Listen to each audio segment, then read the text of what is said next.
Darlings, it's Mummy, Sybil Bruncheon, coming to you live from my little deck garden in Cherry Grove on Fire Island. And this is my tourette for the day. This is Sunday, May something. It's the weekend before Memorial Day weekend, so it's the end of May. Anyway, I wanted to take you, let me just take you out here first. This is the, oh look, festive people are already, you see there's always glitter. This is my deck garden, and this is Fire Island, which for those of you that don't know what Fire Island is, it's a sandbar off the southern coast of Long Island, and it's only about 100 yards wide or so, and it's 37 miles long, with 17 separate towns on it. And as you can see, there's always some sort of glitter and fashion going on of some sort, not always perfectly accessorized, but whatever. Anyway, so this is our garden. It's quite lovely, and this is the gardens below at Bottoms Up. And look at this. This is just gorgeous. Paul has beautiful, beautiful, beautiful things. This is a yellow iris that's going to come up. That's amazing. The azaleas have gone by. The rhododendrons are still blazing. There's heuchera, and there's just all sorts of amazing things in there. And then over here, you could see the remnants of Mummy's barrel, that wonderful barrel that had been on my deck for years. Well, it finally gave out this year. It had been beaten up by construction workers and the weather and brutal winters and harsh summers and everything. It finally collapsed, so I had to take it all apart and replace it with, I dug out all the plants. There were liatris and gay feathers and Montauk daisies and yarrows, and I separated them out into pots. And for those of you that saw my tourette from last week, you could see that some of the pots are looking good, some of the pots are still ragtag like this one, but some of them are quite cleaned up and have soil put in them. This liatris has all been cleaned out, if it's what I call the witch's hair, and I'm going to dump this all out on the deck gently and then fill it with soil and then put this back on top. So every couple of years, the pots, when you have potted plants, they sink lower and lower into the pot. The soil slowly vanishes. So what I'm going to do is I'm going to bring that up the way I did with this one and those two balloon flowers and this. So as you can see, this liatris, or gay feathers, still has its witch's hair. I call it witch's hair. No offense to the Wiccan community. But you could see all of the leaves from last year are still in there, and I didn't get out here early enough to get it all cleaned out before the plant sprouted.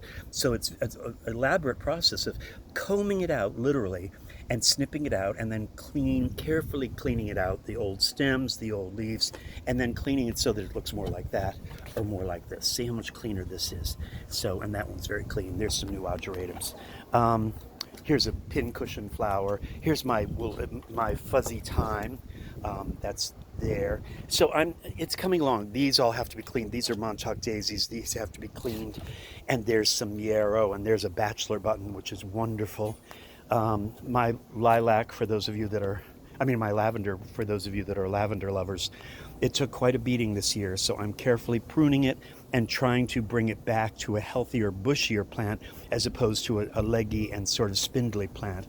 And then, of course, this was our coleus corner with coleus and New Guinean patience and all sorts of things, geraniums. This is how I found it this year. So there's wild geraniums, and here is fleabane, which is quite lovely. It grows very tall, and it has all those white little star-like flowers on top, almost like baby's breath, but very lovely. And you know something? It's a weed out here. So I'm going to let this be, I think, rather than put all sorts of coleus in there. I'm going to let this be as it is. This is also my more shaded corner, so this gets afternoon sunlight. And there's a wonderful heuchera, or coral bells. And here, of course, is a new Guinean patience, which I just bought and put there. So the garden is getting better. There's my little pack of tools. No, there's no scaevola here or over there yet in the urn, but it's coming along. There's some asters.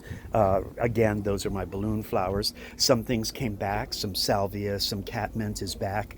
Other things are not. There's more of that wild geranium, which, if it's a weed, it's kind of beautiful. And if I keep deadheading it, it'll keep blooming. So I think that's what I'm going to be doing. I'm not sure which one is a wild geranium or if they're both species of wild geranium, whatever. No, I haven't put any flowers up there yet. I usually put evolvulus and calabracua up there.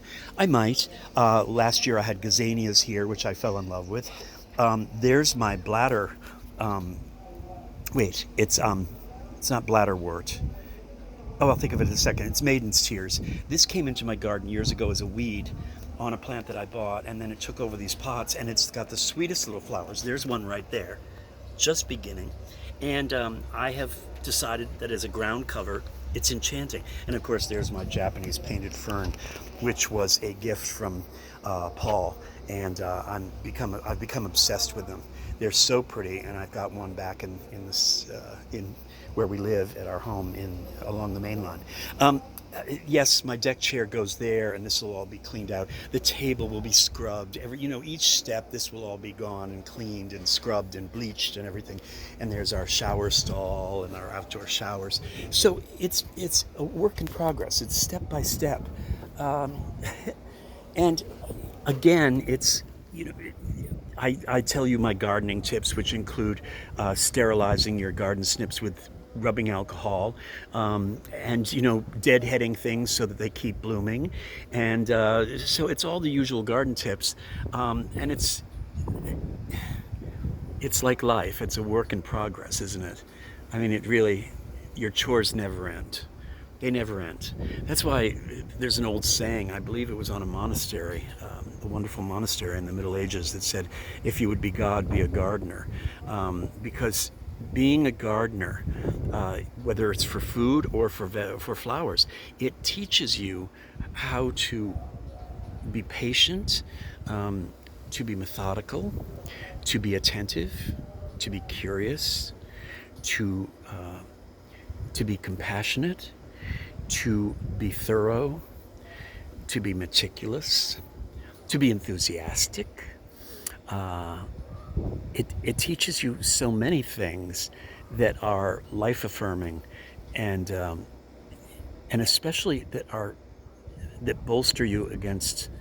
It helps you accept the thing. Well, it helps you to change the things you can, accept the things you can't, and always be wise enough to know the difference. You won't be God, but it's as close as you're going to get.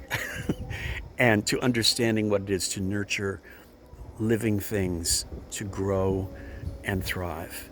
And that, even if it's just a house plant on your kitchen windowsill, is so right.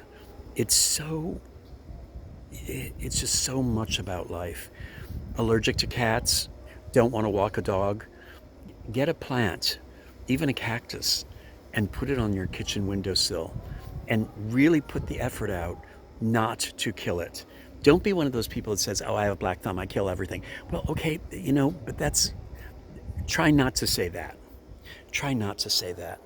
Try to really embrace beauty, to decide what you feel about chaos. Right? So there's chaos.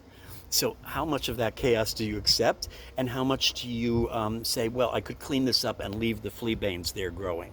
So even though that used to be where coleus and New Guinean patiens were, in this wonderful little shallow bowl, and beautiful year after year after year, this is what I got this year.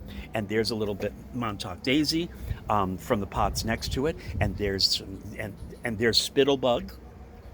Look, there's spittlebugs all inside the fleabanes. They love fleabanes. How do you cure it?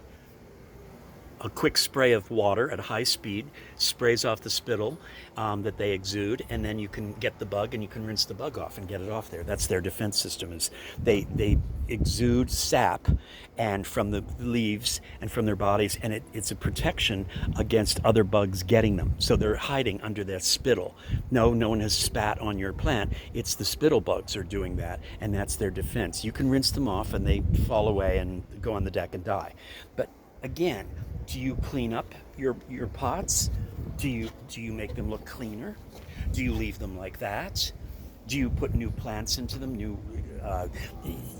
We have perennials. These are all perennials. Do you put an annual in there? What do you do? What do you do? Do you invite new perennials into your garden? Yeah, right there. Little cushion flower. So it's interesting. You learn to be grateful for the things that come back after a brutal winter. Hello there, balloon flowers. Hello there, asters. Hello there, wonderful bachelor buttons. And and do you mourn the things that passed away? Yes, you know. I've rambled on today. This wasn't a very good Tour-ette, but the bottom line is this: find joy. When I'm out in my garden, I'm reminded of my friend Jeffrey, who passed away very suddenly just a week ago, last night.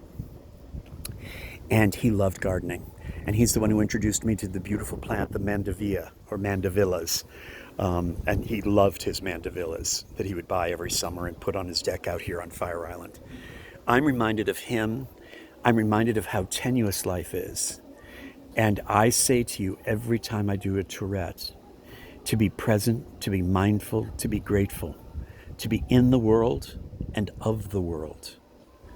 And to remember that everything you see and touch and smell and taste and hear and hold in your hand and your heart is borrowed. It's all, everything is only borrowed. I say it every week, but you know something? I wonder if I believe it hard enough too. Again, it's like Emily at the end of Our Town by Thornton Wilder. O world, does anyone know how wonderful you are?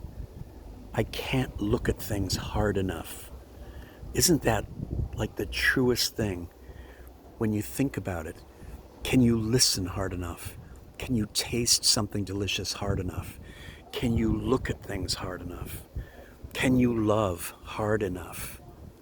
This is all borrowed. Until later, darlings. Bye-bye.